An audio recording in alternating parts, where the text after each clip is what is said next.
Hey everybody, Brandy with Tipper Homestead Creations. Today I'm just going to take a bit of time and I'm going to talk to you about some of the products I've been using on tabletops, finishing tabletops, and even just larger spaces. So this is a farmhouse table that I just recently finished. Vic brought it down to the wood and it had a lot of really nice natural knots in it and grains that I didn't want to completely cover up.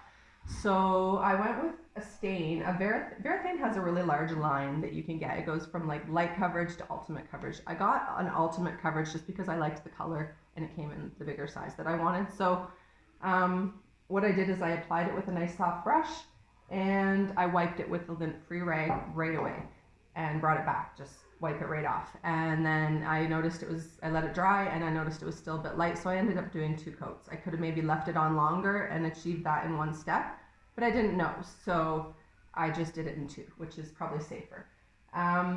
When I did this, I had to leave it and let it dry for like 2 days because you don't want it to be tacky at all. This actually dried probably in about 1 day because of the thicker coverage that it has, but some of them, especially the oil-based products, might take a longer time to dry. And you want it to be completely dry, not tacky, not anything. Just give it the time that it needs to air out and dry completely and cure properly before you want to add any poly tops or whatever top you're going to put on it. So first I used this one, and then I hit it with this Waco lacquer. It says 30 minutes, takes a little bit longer. Sometimes it dries faster on a smaller piece, but I like it because it is completely and totally clear, and it does dry nice and fast, and it does dry pretty streak-free because polys can be hard to put on. I'm not gonna lie, they're not easy thing to work with. If you know, something you have to play with a lot to get good at. So on a big surface like this was really nice. I just used a nice soft bristle brush. This is the bristle brush that I used, and just nice soft strokes the entire way. You can watch lots of YouTube videos, and maybe I'll do an application video on another time, but I just wanted to talk about products today. So this is a really nice one that I like using because it's pretty easy and a little bit more foolproof than some of the other ones. So that's what I hit this table with.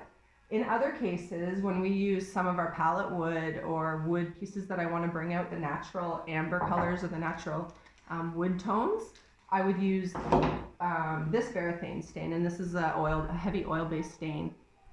Sorry, poly. And so it takes a long time to dry. It takes quite a bit longer to dry, and it's a little bit harder to put on a nice big surface like this. If you're going to use palette wood and stuff like that, it goes on nice and easy to use. Takes a bit longer to dry, but it gives you a really nice amber finish in it, and that's what I really like in some of our palette wood creations. Just to bring out wood tones or any wood tops that we're going to do. So if I was leaving the natural wood on this, I might have used this, but instead of doing that, I used the stain and the Waco product.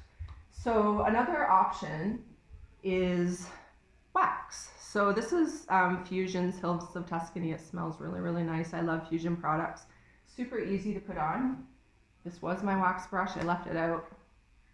So now it's garbage. That's big mistake. It will cure over time. So, but nice big round brush to apply it, and you're just going to wipe it back just like you do with the stain, with a nice lint-free lint-free rag. Another option for a brush is a nice big round brush like this that you could apply your waxes with, and literally you dip it and cover your entire piece, let it cure for whatever it says on here. They always vary about 5 minutes or so, maybe a little bit less if you want, and wipe it right back, buff it off, and you have a beautiful, nice, solid finish. So depending on what kind of, obviously tables and whatnot, you're going to want a harder finish and maybe go with polys, but if it's just a coffee table or a side table that doesn't get used much, you can get a nice finish with these waxes. So that's just my opinion and what I've been using. I know that there's probably a million different opinions out there, and I know there's a ton of products because I've been playing with them. I just want to share what I know and what I find the easiest so far, and I'll keep sharing those things with you guys as we go. So thanks for watching, and I hope that you got some knowledge out of this today.